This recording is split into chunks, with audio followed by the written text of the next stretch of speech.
Network. ఒకసారి ఒక 2 minutes మీరు క్యారీ అని మేడం మాట్లాడండి. రాజు గారు ఇందాక బిగినింగ్ నుంచి వాయిస్ డిస్టర్బెన్స్ ఉందండి? లేదు మధ్యలో అవును మేడం, లాస్ట్ లో కొంచెం వచ్చింది, పర్లేదు మాట్లాడండి. Okay okay. రాజు గారు, ప్రజలు మాకు అందించిన విజయం రాష్ట్రాన్ని పునర్నిర్మించాలి అని చెప్పి, అయితే ఏంటంటే చంద్రబాబు నాయుడు గారు చాలా క్లియర్ గా ఏం చెప్తున్నారంటే, ప్రజలు ఇచ్చిన సార్వత్రిక ఎలక్షన్సే కాదు, రిజల్టే కాదు, దాంతో పాటు అంటే పునాదుల గ్రౌండ్ లెవెల్లో కూడా మనం స్ట్రాంగ్ గా ఉండాలి అంటే కనుక అసలైన విజయం మనకి సార్వత్రిక మనకి స్థానిక ఎలక్షన్స్ రిజల్ట్ ద్వారానే మనకి అసలైన పునాది వస్తుంది అనేది కూటమి ప్రభుత్వం అభిప్రాయం. దీంట్లో మరి వైసీపీ వాళ్ళు ఎన్నో చెప్తున్నారు, అంటే వీళ్ళలో విభేదాలు వచ్చేసినాయి, లేదా కుల కుంపట్లు తీసుకొచ్చారు, పవన్ కళ్యాణ్ గారు అసంతృప్తితో ఉన్నారు, దూరంగా ఉంటున్నారు క్యాబినెట్ మీటింగ్స్ కి అని. కాదండి, కూటమి ప్రభుత్వం, కూటమి పార్టీ చాలా స్పష్టంగా ఉంది. మరో 15 సంవత్సరాలు మేము కలిసే ప్రయాణం చేస్తాము. ఇప్పుడు ఈ స్థానిక ఎలక్షన్స్ లో కూడా ఎక్కడెక్కడ ఏ పార్టీ బలాబలాలు ఉన్నాయో అవి గుర్తించి గెలిపే లక్ష్యంగా మేము పనిచేయడానికి చాలా స్పష్టంగా ఉన్నాము అనేది చంద్రబాబు నాయుడు గారు, లోకేష్ గారు కూడా మా క్యాడర్ కి ఇచ్చిన దిశానిర్దేశాలు. అయితే గ్రౌండ్ లెవెల్లో ఎవరైతే అసలైన కార్యకర్తలు కష్టపడ్డారో వాళ్ళని ఐడెంటిఫై చేసి వాళ్ళకి అవకాశం కల్పించడానికి ఈ స్థానిక ఎలక్షన్స్ కూడా ఉపయోగపడుతున్నాయి. అంటే ఎమ్మెల్యేల రిఫరెన్స్ ద్వారా రావటమో లేకపోతే ఇంకెవరో రిఫరెన్స్ తో రావటం లాగా కాకుండా గ్రౌండ్ లెవెల్లో కష్టపడిన కార్యకర్త కోసం ఖచ్చితంగానండి కమిటీలు వేశారు అన్నారు. రాజకీయంగా ప్రతి రాజకీయ పార్టీ కమిటీలను ఏర్పాటు చేస్తుంది, అదొక ప్రాథమిక ప్రక్రియ.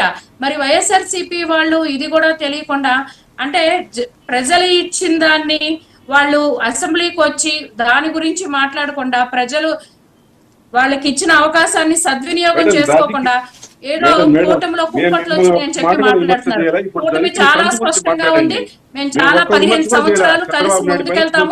ఎందుకంటే ఇక్కడ మాకు సీట్ల సర్దుబాటులో అధికారము కాదు కావాల్సింది, రాష్ట్ర అభివృద్ధి మా ప్రధాన ఎజెండా.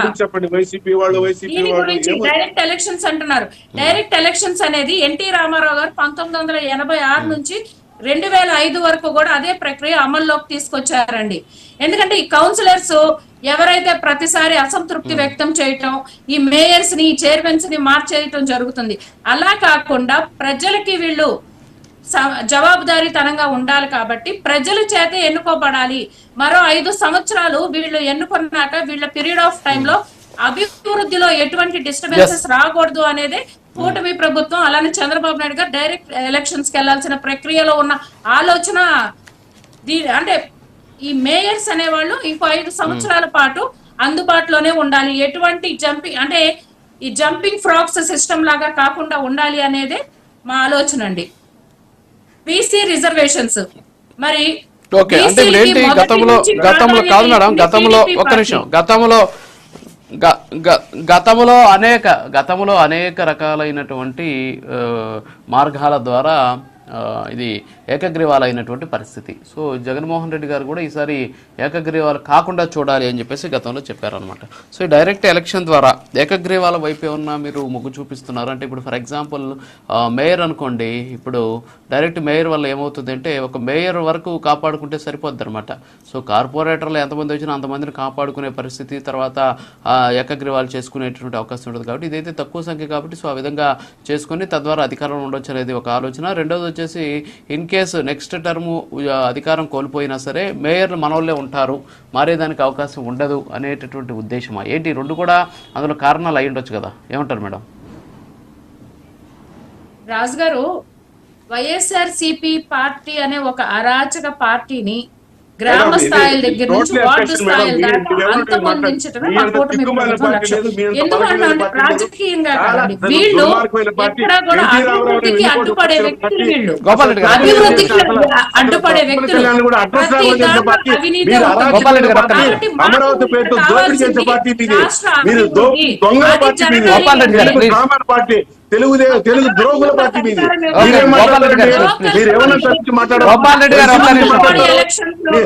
వెన్నుపోటు పార్టీ, రాజకీయంలో లేకుండా చేసిన పార్టీ, రామారావుని అసెంబ్లీలో మాట్లాడుతూ చేసిన పార్టీ. మీరేం మాట్లాడేది? టీడీపీనే మాట్లాడేది నీతిలో. మీరు ఏం మాట్లాడతారండి మీరు? మాట్లాడేటప్పుడు ఎక్కడ అడ్డు రాలేదు. మీరు ఏం మాట్లాడేది? మాట్లాడేటప్పుడు మమ్మల్ని టైం ఎక్కడ మాట్లాడతాం. బ్రేక్ మీరు చేయలేదు, పిన్ స్థానిక చేయలేదు. ఎన్నికల గురించి మాట్లాడండి. మీరు ఓకే. వైసీపీ అంటే మేము మాట్లాడే మేము స్థానిక ఏమన్నా ఎలక్షన్స్ గురించి నేను 15 నిమిషాలు మాట్లాడాను. స్థానిక ఒక్క మాట ఎలక్షన్స్ చంద్రబాబు గురించి నాయుడు అలా మీరు మాట్లాడుతున్నాం. ఎంతసేపు వైసీపీ మాట్లాడితే జరగాలి. ఏం మాట్లాడతారండి మీరు? మీరు ఏమన్నా విధానాలు పట్ల మాట్లాడండి. అరాచక పట్ల ఆంధ్రప్రదేశ్ దోపిడీ చేసే పార్టీ మీది. అందరినీ వైద్య Yes, yes, గోపాల్ రెడ్డి గారు, please. Yes, yes, Gopal Reddy గారు, time waste అవుతుంది. Yes. ఇప్పుడు విషయం మాట్లాడకుండా ఏం మాట్లాడతారు? ఆ కూటమి ప్రభుత్వం చంద్రబాబు నాయుడు గారి ఆలోచన, దీని గురించి మేము మాట్లాడుతున్నాము.